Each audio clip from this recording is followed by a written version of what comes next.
श्री स्वामी समर्थ. स्वामीभक्त हो तुम्ही समाधानी नसला तर मरेपर्यंत तुमचं कोण समाधान करू शकत नाही. तुम्ही कायम नाराज राहता. कुणीच 100% तुमचे समाधान करू शकत नाही.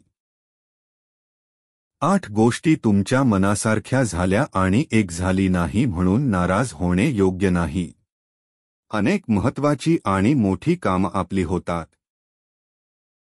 स्वामी महाराज भरपूर देतात, ते समाधानाने घ्यायचं आणि सुखाने राहायचं आपल्या हातात असतं.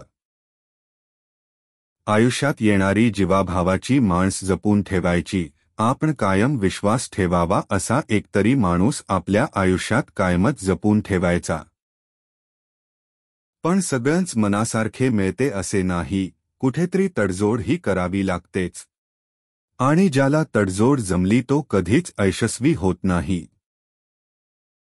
कुणाला सर्व काही मिळवण्यात घेण्यात आनंद मिळतो तर कुणाला वाटण्यात देण्यात आनंद मिळतो. म्हणून समाधानी राहा, सुखी राहाल. श्री स्वामी समर्थ.